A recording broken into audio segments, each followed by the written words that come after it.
honor to be here tonight. Thank you for coming out on a day that reminds me of the story that my uncle used to talk about parachuting into North Korea during the war in December. It's very cold, but we're delighted to be here. I now hold an endowed chair at the Hudson Institute, where I'm able to think about Asia-Pacific security, and there's nothing more important to me than preserving our strongest alliances. In the South Korean, Republic of Korea, United States alliance has always been strong, based on war, based on post-Korea armistice, and it should be strong in the future. And that's what I'm really concerned about, is building that future. So the biggest concern for me is making sure that the alliance navigates the big challenges. And those big challenges are really threefold. The first one is making sure that we don't lose track of our North Korean strategy. And that's difficult. There are a lot of critics here of the Moon government. There may be critics of the Trump administration. We really can't choose, our democracies choose our presidents. It's very important, and that's why I think it's so important that the Trump administration has been working assiduously to try to coordinate with the Moon administration. Because even if they disagree on their reading of the Kim regime, it's important that the United States not be seen as failing the South Korean government. We're trying. It's just that in that trial, especially since the euphoria of Panmunjom in April of 2018 between Moon and Kim, the euphoria of the Singapore summit between Trump and Kim, there has been backsliding rather than progress. That's the reality. And I've been supportive of the dialogue. Let's keep the door open to dialogue, but let's not fool ourselves. This has been a major year of missile testing for North Korea. They're pushing right back toward brinkmanship and saber rattling. I expect there to be fireworks from North Korea as saber rattling and brinkmanship, not war, because that's how they operate. And I expect that to continue to grow in the next year ahead. We have to stay, though, with a common strategy even when we disagree. That's the first challenge we have to get over. The second one is we have to make sure the alliance doesn't get weak. So while we're talking, we should not be suspending more exercises. We should not be talking about troop withdrawals. We should not be slowing down the strengthening of our core defenses or our economies. We have to be making sure that they're also steady. It doesn't mean we have to be provocative. We can give room for diplomacy, but let's not weaken it. And that's the second goal. And that we're hurting ourselves to some extent in the United States by asking, I think, South Korea to go pay too much, too fast on this special measures agreement, which is the burden sharing agreement, the host nation support that the Republic of Korea provides. Reportedly, we're asking $5 billion a year. South Korea has been paying in this current 1 year quick agreement less than $1 billion. So that's just a huge increase in a very short period of time. For me, the burden sharing is about means, and the means have to be subordinate, have to be serving the larger ends. And the larger ends are the peace and prosperity of the Korean and American people and our democracies. And that's where we just have to keep that in perspective. I'm confident actually we will, despite the headaches. And thirdly, we have to make sure that we build a wider set of partners. We can't do everything alone, and it's not all about North Korea. The problems in the region between China's authoritarian assertiveness and other challenges around the world are going to take other partners.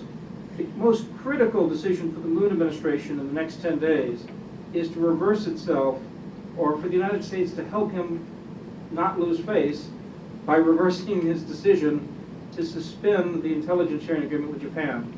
The reason for that is not because Korea and Japan should all get along and everything should be fine. It's because the intelligence sharing agreement is part of the security architecture that defends the Republic of Korea, Japan, and the United States.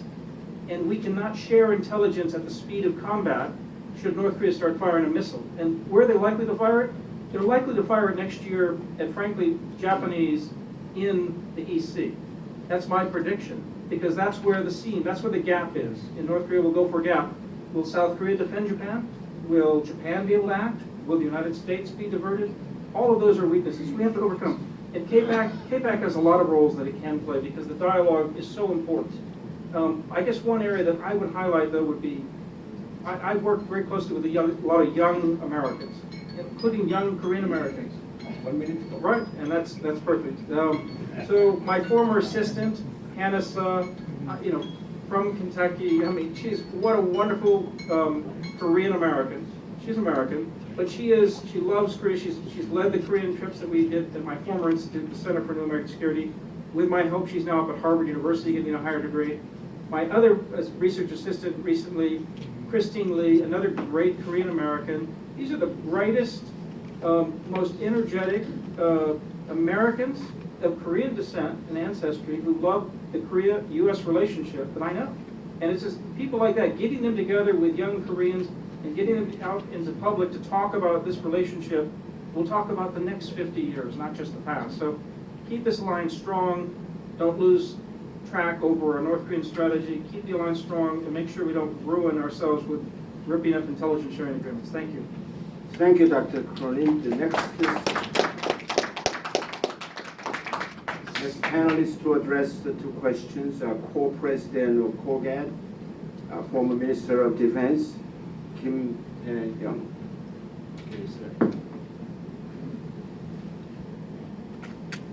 Okay, through the keynote speeches, I explained the Korean Peninsula strategic environment and talked about the problems and the United States-Korea currently face.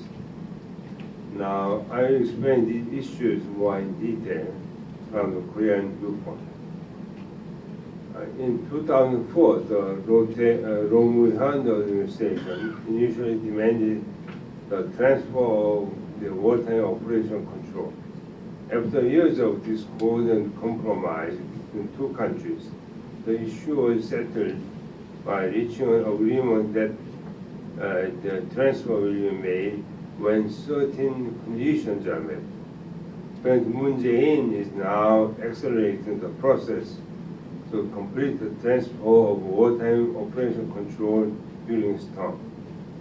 The Korea and the United States Combined Forces Command was created in November 1978 as the wartime headquarters, controlled equally by South Korea and the United States. This Combined Forces Command performs missions given by the Military Committee meeting, the consultative body of the chairman of Joint Chief of Staff of the two countries, established in July 1978. Although the two countries ostensibly share equal authority in the Combined Forces Command, it must be admitted that the United States has gained the upper hand to some extent due to a gap in the military capacity and mission capabilities. Some within the military and political circle, willing to correctly perceive this reality, have provocatively argued that the Republic Korean military lacks sovereignty in its operation and continue to fuel the dispute of the operation of the Combined Forces Command. In order for their argument to be coherent, the Republic Korean military must have capacity to take the lead in combined and joint defense. Second is South Korea must be equipped with sufficient measures to deal with North Korea's nuclear and missile program. And so the security environments of the Korean Peninsula and in neighboring countries must be met accordingly. Based on where we stand at the moment, the day of meeting all these conditions seems far off. If the Korean government ignores this fact and forcibly pushes ahead with the transfer of wartime operation control, it may compromise the function of the Combined Forces Command, the reduction or withdrawal of United States troops in South Korea, and bring change to the defense system of the U.S. in Asia. To this end, the United States and Korea must engage in candid and close dialogue to restore and maintain the alliance. both countries must join forces with the international community to root out North Korea's nuclear and missile threat and reinforce the combined readiness posture by reactivating suspended and reduced military exercise. Also, military spending deal between these two countries must be resolved in a rational and mutually beneficial manner. The South Korean government must recognize the irrationality of the plan to retrieve wartime operation control, then discard the transfer plan, station specialists of the highest caliber in the Korean military at the United States Korea Combined Forces Command, and create conditions optimized to ensure their commitment, and take measures to reinforce cooperation in South Korea's Joint Chief of Staff and the U.S. Korea Combined Forces Command. Moreover, the South Korean government must withdraw its decision to exit the general security of military information agreement with Japan to regain firm ground for United States, Korea, Japan cooperation. I believe the United States government enthusiastic efforts to resolve this matter will surely bring about another turning point in trilateral alliance. Thanks so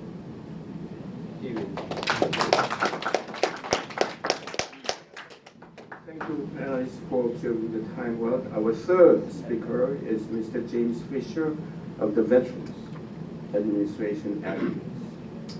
Yes, good evening. I'd probably take a different approach to what I feel is the problem with the American and Korean alliance. It's not strategic, it's not dealing with military, it's not dealing with government officials. My biggest concern is with young people, millennials. America and South Korea are basically going through the same problems. And Americans, I'll just say this and I'll go to South Koreans. Americans have it easy. They don't have to serve a compulsory time in the military. Only 1% of the population of the United States serves in the military. A lot of those other peoples do not know what it's like to do selfless service to their country. And a lot of them never experienced war or never experienced hardship. I hate to say that I feel a lot of our young people today are in a entitlement stage. And the latest polls that came out of the United States saying that, 41% or even higher wouldn't mind going to a socialistic government.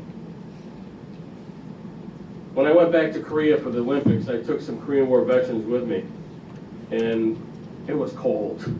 But we were up in the stadium, and we had a whole group of young Korean Americans off to one side, and we had a group of elderly people. God bless them. I don't know how they did the weather.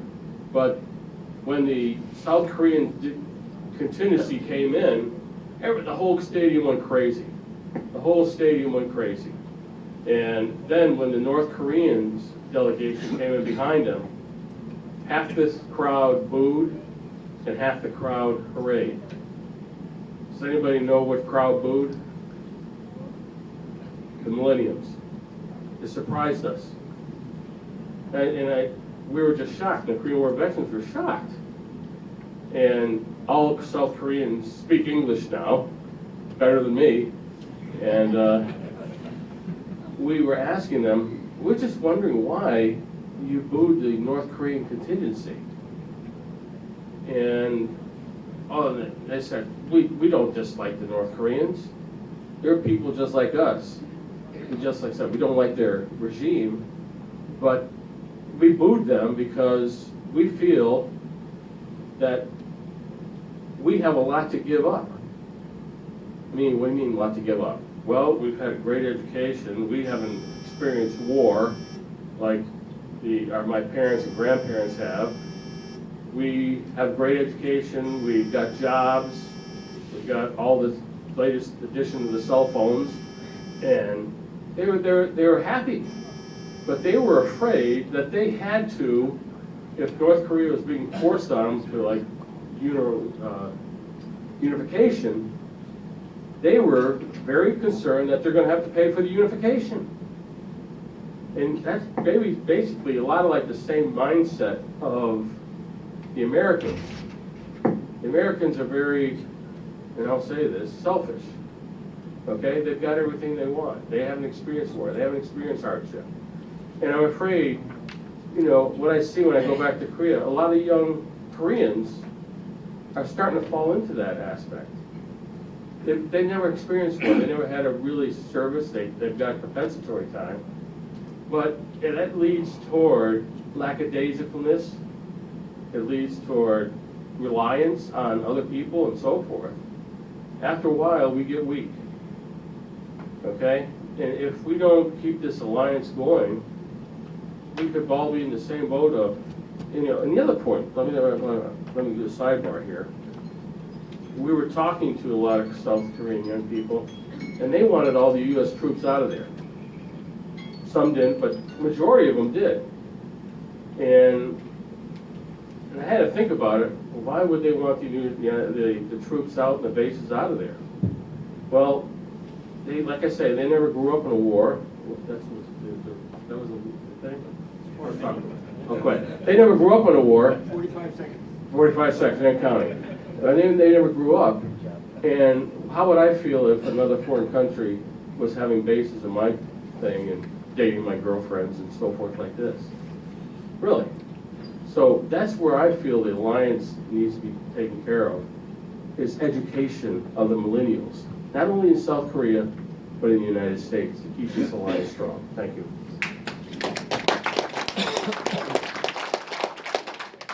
The next is retired Major General Seok Lee, Chairman of the KOGAD, Korean Retired Generals and Admirals Defending the Nation. National Assemblyman Kang Yosang, he said this area is his second hometown. Then I must say, I also this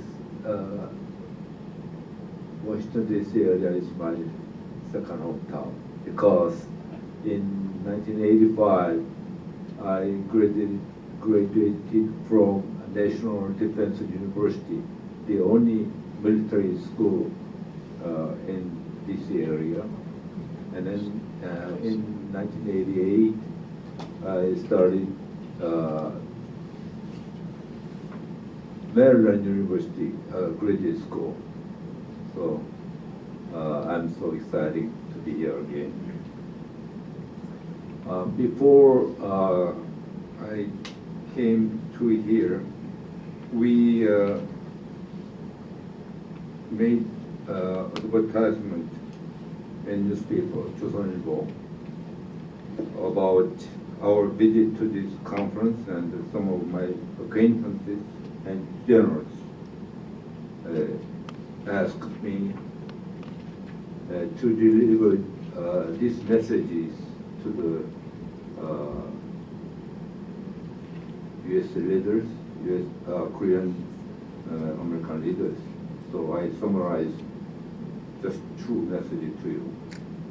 First, we firmly believe that the only way to denuclearization of North Korea is a physical military strike. That's the only way. Second, Korean, Japan, SOMIA, General Security of Military Information Agreement, is going to end unless South Korea return to SOMIA by 22nd of November. Therefore, we strongly urge the United States to strongly advise South Korea and let them return.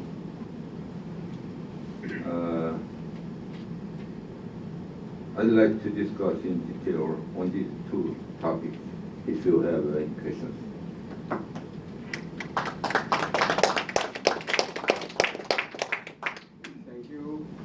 fifth panelist is Dr. Tara Oh, board member, International Council on Korean Studies. Good evening. It's great Good to see evening. all of you. Thank you for being here. I'm going to talk about the trilateral relations between or among U.S., South Korea, and Japan. We have long stated how important the U.S.-South Korea alliance is for the defense of South Korea from external threats, especially threats emanating from North Korea. The U.S. and Japan are also allies, and this alliance is important for regional security. Now, South Korea and Japan are technically not allies because there's no mutual defense treaty, but nevertheless, their relations are important. And Japan plays a crucial role in South Korea's national defense. Japan has 7 UN bases where UN sending states can send their forces and materials and gather there before they move onward to Korea. So Japan is really important for South Korea's national defense. And this is an aspect that is hardly discussed in South Korea, and I think it should. Beyond the UN bases, the 3 countries, again, US, South Korea, and Japan, standing together in this region, really makes a statement that they're standing together to defend freedom in this region. North Korea seems to understand these relations well, and it wants to break them. North Korea's goal was and it continues to be to unify Korea under its rule. Colonel Dave Maxwell, he talks about the different methods that North Korea uses for that purpose, and that's subversion, coercion, blackmail, and force. North Korea cannot sustain its legitimacy when a very different system across the border to the south provides a way of life that is so different and so much better, whether it's food availability, medical care, wealth, or freedom. This means that the very existence of South Korea is a threat to the legitimacy of North Korean regime. As said earlier, North Korea's goal is to unite Korea under its rule. But it sees an obstacle, and that obstacle is the presence of U.S. troops and South Korea's alliance with the United States. So the solution, at least for North Korea, is to remove the U.S. troops, or at least try to remove the U.S. troops from the Korean Peninsula, and to destroy the alliance. North Korea has made tremendous efforts toward this goal, directly and indirectly. There have been various calls to remove the U.S. troops in South Korea by various groups that praise the North Korean regime. But the majority of the South Korean public supports South Korea's alliance with the United States. So what to do? Well, this is where Japan comes in. They try to weaken the relations between South Korea and Japan by using the anti-Japan feelings maintained by emphasizing historical animosity. Kim Il-sung calls this Kapac tactics. As many of you know here, kat is the hat that men used to wear in ancient Korea, in Joseon Dynasty. It has a brim and 2 strings that come out of the other side that ties, and that holds the hat in place. And the strategy is if you cut one of the strings, then the hat blows off. So by analogy, by cutting off, so by destroying South Korea's relations with Japan, which is one of the strings, then South Korea itself crumbles. And that's how Kim Il-sung described Kapac tactics, which is part of Kim's anti-South Korea strategy. Hwang Jang-yeop, as you know, is the highest-ranking North Korean to defect to South has said that the North Korean regime is making full use of tactics of weakening the South Korea-U.S. alliance and South Korea-Japan relations. And this is part of a united front tactics. Given that weakening the South Korea-Japan relations is North Korean tactic, why did the Moon administration announce that it will not renew GSOMIA with Japan? Especially when about a month ago, President Moon went to Thailand, and the press said one of the things that he was going to do there was to sign a GSOMIA with Thailand. So it just doesn't make sense. Weakening South Korea's relations with Japan pleases North Korea and China. And you are all familiar with the three no's. And it is not good for South Korea's national security or its national interest. And how much time do I have? 45 seconds, okay. I think I can do this.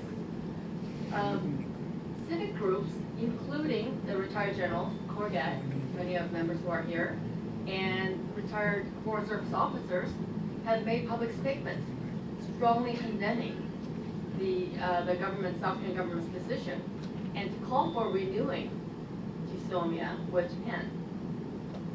There's still time. I hope South Korea doesn't fall prey to North Korea's cut-goody tactics. I hope that South Korea and Japan can repair the relations and strengthen their relations, and along with the United States, stand together as a bedrock of regional security. Thank you. Our sixth and the last, but not the least, speaker is Dr. Tae-woo Kim, a very well-known unification advocate and vice president of Kapac, Korea. Thank you. At the last, my time. Dr. Taro, yes, we did already. We warned that if you don't cancel your prior decision on GSOMIA, the Coast Guard will fight even stronger for the early resignation of President Moon. Okay, these days, Moon Jae-in government's diplomats are saying unanimously that the alliance is stronger than any time before. But that's a lie. As you know, alliance is now being faced with the worst unprecedented crisis. If I have time, I'd want to elaborate on why, but I'm sorry, I cannot do that. Looking back upon the briefly history, then one of the poorest countries, South Korea, made alliance with the United States. Since then, we has grown to advance the country with a formidable economic, trading, and technological power under the security shield provided by the alliance. So many people call it the South Korean miracle. This is 70 years of miracle, comparable to the miracle of Moses crossing of the Red Sea.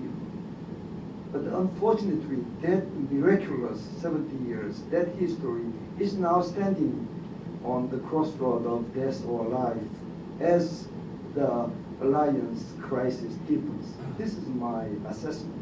Probably many of you agree with me. Of course, the primary reason for this crisis is emergence of a leftist government in Seoul. And yes, we are responsible for that, including myself. It was us, it was them, South Koreans, who elected him as the 19th president of the nation amid the political whirlpool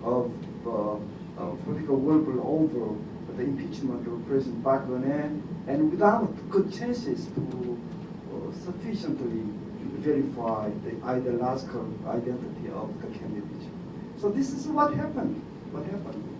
So anyway, since then, Moon Jae-in government controls everything, including media. And what is aggravating this situation is a new isolationistic trend opted by President Trump, I think. This is the situation now. So I want to ask the United States, the only ally of South Korea, for three things at this moment. In order to make our alliance survive. Probably, I think all Korean Americans here wishing well to both nations will join me in doing this.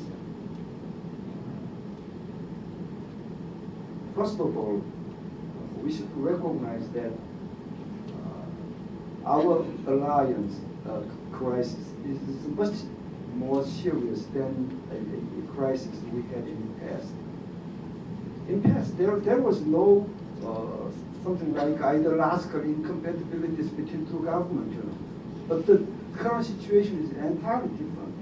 Our alliance is encircled by too many disadvantageous factors. We have non-democratic powers, neighboring powers who want the neutralization of democratic alliance, and we have leftist government who are collaborating with these powers. This is an entirely different situation. So the first thing I'd like to ask the American colleagues to do is please do not look away from those South Koreans who are fighting for freedom and democracy and alliance. If U.S. government, U.S. pundits, or U.S. citizens, or the policymakers turn their deaf ears to those South Koreans, South Korea can be absorbed quickly into increasingly huge socialistic black hole. And this land can be changed into another killing field in the 21st century. This is a serious situation. So it's okay, United States should or may turn their back on Moon Jae-in government, but not to South Korea, not to South Korean people. Please don't forget those who fight for the alliance. This is the first thing. The second thing I'd like to say, I'd like to repeat what was already emphasized by Dr. Cronin. It's not the right time to change any substantial part of our alliance. Please stop talking about dismantlement of Combined Forces Command or early transfer of wartime APCON or anything like that. Please don't say anything about that. Of course, I understand that a change in time and change in environment can require some readjustment or realignment or whatever in our alliance posture. That's okay, but let's do that when